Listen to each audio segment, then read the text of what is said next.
this year. They're going to drive to right field and deep. Back at it is Laureano to the wall, and what a way to start again! Lyle Garcia. He drives one to center field. Back at it is Canna. He's just going to turn around, and it's off the Holy Toledo side. Game with a big bang, and here is Yandy's second time. Same swing, same ball, same result! What's up, guys? Welcome back to another video on the Concerned Sports Fan YouTube channel. This is going to be a little tough. I'm not gonna lie, this one hurts a little bit making this video. I didn't expect to make this video so soon, just because I had high hopes and high aspirations, but unfortunately the A's are knocked out of the playoffs, and that kind of sucks. Now, am I upset that we did get knocked out of the playoffs? Yes. Am I upset that this is the way it came out? No. Really, honestly. So at the beginning of the season, the A's were expected to be that team that finishes middle of the pack in our division and tries to fight for a second wild card spot like we did last year. But this year was a completely different season that I feel like anybody expected. We won the same amount of games we did last season, which was 97. But we had the same core of players, really, that we did have coming into last year. If you look at it, we had Marcus Semien and Matt Olson and Matt Chapman still coming back from the year before. Josh Phegley stepping into that catcher role that we needed him to. Our pitching rotation is something that we always struggled with because we never really had consistent key pieces into that spot. Bringing back the likes of Mike Fiers, Sean Manaea being out for most of the year but coming back in time to be able to make that postseason push. Brett Anderson, Chris Bassett, and a whole bunch of other key pieces that we added here and there. We still got to keep Blake Trinan, Luke Trevino, Liam Hendricks, Yusmeiro Petit, Ryan Buchter, and a whole bunch of other cast and players that we had there. But at the same time, we fall short. The same aspirations that we can't win the big one, I guess. I mean, I don't consider the wild card the big one. But we haven't made it past the wild card in I don't know how long. It's been... I read a stat the other day which kind of blew me by surprise, but it didn't shock me that much. It was that the A's haven't won a winner-go-home game in the last 9 tries. And mind you, that goes back from last year's game, this game from this year, and the 2014 game where we lost to Kansas City after being up by 6 runs. And that was the year we got rid of Cespedes to keep John Lester for some reason. We lost to a pretty good Rays team, honestly. And I don't give the Rays enough credit that they actually do deserve, because honestly, to win the way they did is kind of difficult if you think about it. Mind you, nowadays in sports, no matter what it is, if you want to get a really good team, you have to buy it. You can't just wait and see what these young guys turn out to be, which is a lot what the A's have been doing over the last 10 to 15 years since we've been doing this whole Moneyball thing. It's just that buying cheap, hoping our talent develops, and then flipping them off for later and getting more money and getting more picks and then continuing from there. And if we have a good season, great. Then if we have a season where we just kind of fall off and don't do much, then I mean, that's kind of the A's thing. Now, the Tampa Bay Rays were a really good team throughout the whole season, winning 96 games, only one game less than we did this year, but at the same time made that second wild card spot with the lowest payroll in Major League Baseball. Think about it. They spend less money than anybody else in the majors, but they still managed to make the playoffs, which goes to show that you don't always need the most expensive and the most flashiest team to make it to the playoffs. Keep in mind, out of the top 5 teams that spend the most, 3 of them didn't make it. The Chicago Cubs, the Boston Red Sox, which were last year's World Series champions who didn't make the playoffs, and the San Francisco Giants, who are kind of going through a rebuild and decided to pay a whole bunch of their older, aging players big contracts. 3 out of the 5 didn't make it. And that's ridiculous to think about, because if you go back and you look at the numbers year by year, the big money teams are always there.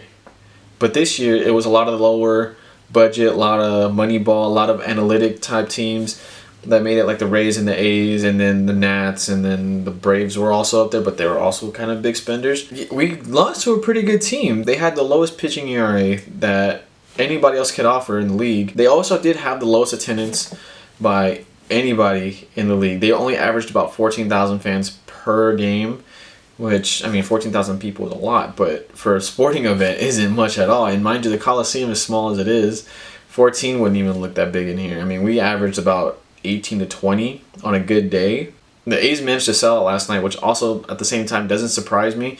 It does make me a little upset that we can't have huge turnouts like that every single game, which I understand. I mean, a lot of people don't want to make it to the A's games. I have no idea why. It's a fun time. It's a great time. I go as much as I can. And unfortunately, I couldn't make it to last night's game, but that was for a very important family matter. But what I won't get into. That's why there's not a vlog out. But honestly, if I was at the game, there would have been a vlog out. But because of very important family matters, I wasn't there. But aside from that, it goes to show that you don't always need the flashiest team. You don't always need the most amount of fans.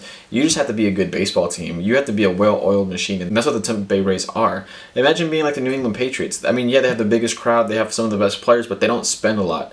And they're always there year after year. So if you follow that model consistently, it can get you to some pretty big places. So now I want to talk about a little bit about the game last night.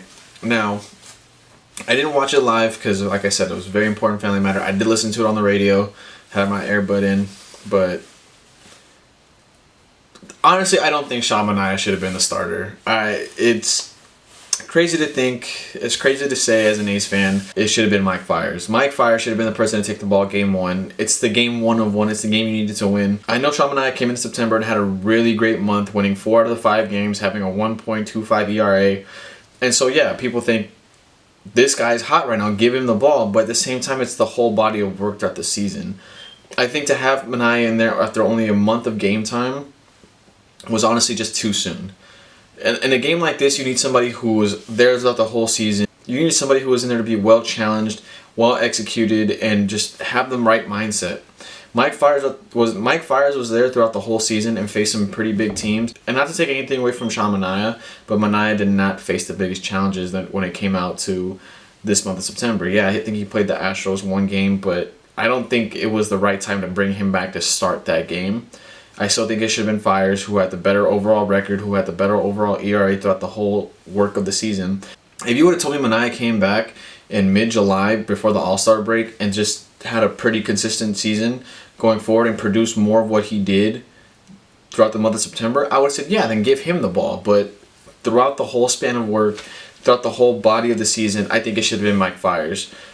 And it kind of did show with Manaea not being 100% ready and maybe not 100% there yet. There's still some stuff I think he needed to work out in his mechanics and his pitch delivery and his placement. If you look at the 2 home runs that he gave up in the first 2 innings, they were balls that were mislocated for one and were pretty much in the same location in both home runs that he threw.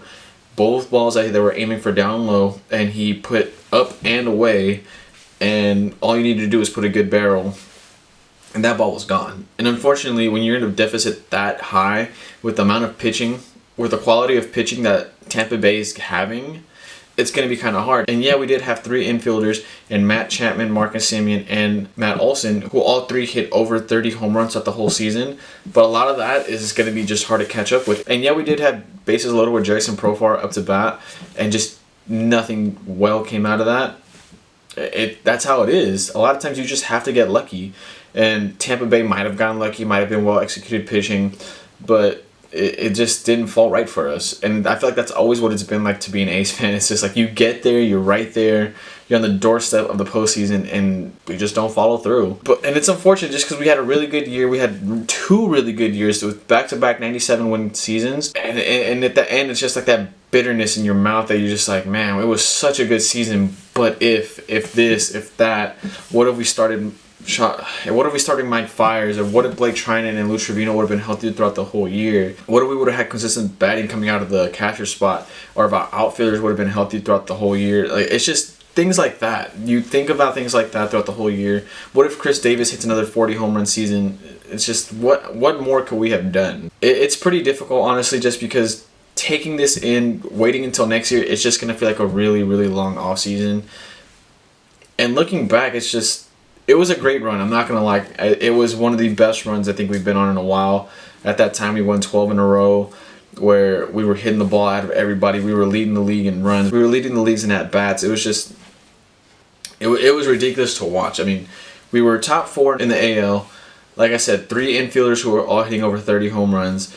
If Chris Davis would have been a little bit healthier and been able to hit at least 30 home runs, would have been a lot better. Mark Canha surprised me a lot. We have up-and-coming pitching that's coming up through the ranks, and honestly, I feel like given the next year or two, we could work with that. Can probably put us in good positions going forward. But I feel like with the A's year to year, you never know what to expect because it's the same thing year to year, where you don't know who's coming back, you don't know who's getting re-signed, you don't know who we're gonna pick up. It's a lot of turnover year to year. Like Robbie Grossman might not be here next year. Mark Canha, who knows if he decides to stay. A lot of our bullpen arms might not be here at the end of the season. We have to work on keeping a lot of our bullpen arms to keep us consistent. A lot of our pitching rotation is Mike Fiers going to end up staying a little bit longer. Brett Anderson, what are we going to do with him? It's just there's so much turnover when it comes to the A's that you just don't know what you're going to get year to year. Or we're in a wild card run and we have something good brewing. To just see it fall short just a little bit, it's kind of difficult. It does give me a lot of positivity going forward with the Matt Olson and Matt Chapman connection at the corners. Marcus Semien just blew up this season out of nowhere, hitting over 30 home runs. Jurickson Profar, can we do something with him at second base? Is going to be kind of difficult if he can stay healthy, if he can be consistent. Can we finally get good, consistent catching out of either Sean Murphy or Josh Bagley? Just one of those two stay healthy. Or can we get good, consistent outfielding out of Steven Piscotty coming back next year and Ramon Laureano? And is Mark Canha going to come back who can hit another 25 home runs? Chris Davis needs to get healthy, honestly. I mean, it's just stuff like that. In our bullpen, I don't want to say gave up at the end, but, I mean, Yusmeiro Petit's almost 37. Blake Trinan just wasn't Blake Trinan. Blake Trinan last year was the best closer in the game, bar none. Lou Trevino was throwing 95, 96 out the pen. And it's just stuff like that we missed here and there. And, I mean, we're always that team that makes trades here and there if we're in it. And I mean, that Homer Bailey trade at first didn't work out, but was doing pretty well towards the end of the year. Jake Diekman, honestly, was a trade I didn't really like all that well. He could throw 95, 96, but at the same time, he had no command whatsoever. Tanner Roark, similar player who could throw the snot out of the ball, but at the same time struggled with his command here and there. Wasn't always that guy you wanted to go to consistently.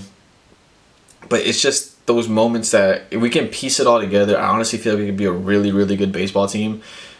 And next year, do I expect another wild card run? Maybe, because I do expect a lot of teams to be better next year. I do expect the Indians to be back on top. I think if the Angels can get their act together and getting a new manager, it can probably give us some trouble. The Mariners are a bit of a rebuild, but have some good young talent. I mean, the Red Sox aren't going to be bad forever. Tampa Bay can always still sneak up on us, and it's just going to be tough, honestly. If we can make another wild card run next year with the same core group, I would honestly be happy. But coming out of last night's game, after just digesting everything that we went through with the whole game, I mean, it was kind of hard to say, but it was lost early. I mean, going down 4 runs was not the easiest thing to do, but we just can't be that team that falls short anymore. I just think we need to take that next step forward where we show a lot of the bigger teams that we're here to be here for long. We're not here just to be here for a year or two and then fall off, which honestly might be the case depending on how this offseason goes. But we want to be here for the long haul. We want to be here to continue to go forward. I mean, we want to be a good team pretty much. We don't want to be a middle of the pack team every single year. We want to win that. We want to breach that 100 gap. We want to breach that 100 win season. We don't want to be just stuck mid 70s. 97 was a good mark to hit, honestly. It was a lot more than Vegas was giving us. It's a lot more than a lot of other people in the Bay Area were giving us. I mean, the sports writers, the TV announcers, the radio hosts, they weren't giving us 97 wins. And even when we were, they weren't talking about us because we are a small market technically. But I just like to be a world beater. I like to be somebody who shocks the world. And having the A's in our corner like that we don't know what to expect, but we'll take it anyways. It is always something good to have. And I take my hat off to the Oakland A's, to you guys, to Bob Melvin. Ooh, look at that. To the whole A's organization. I just really do appreciate the season. It's going to be a long off season. Hopefully we can get something working and confirmed with that new stadium coming forward. Hopefully we keep a lot of our young talent. Don't lose into big money teams, and let's just continue to go forward and build off of this run. It's going to be a long off season, but I'll be here to cover all of it, and I will be here to support the A's for a very, very, very, very long time. And until opening day, guys, this might be the last time I talk about baseball for a while. No, it's not. I'm going to talk about the World Series and the playoffs going forward. I don't really care, but it's going to be a long time until I talk about A's baseball. But I'll see you guys on opening day. And this has been the Concerned Sports Fan, and I do appreciate you guys for watching the video. Please don't forget to leave a like. Don't forget to subscribe. Don't forget to leave a comment. It really does help going forward. Don't forget to share the video to people or friends or family you might know. I mean, making another video pretty quickly is honestly something good.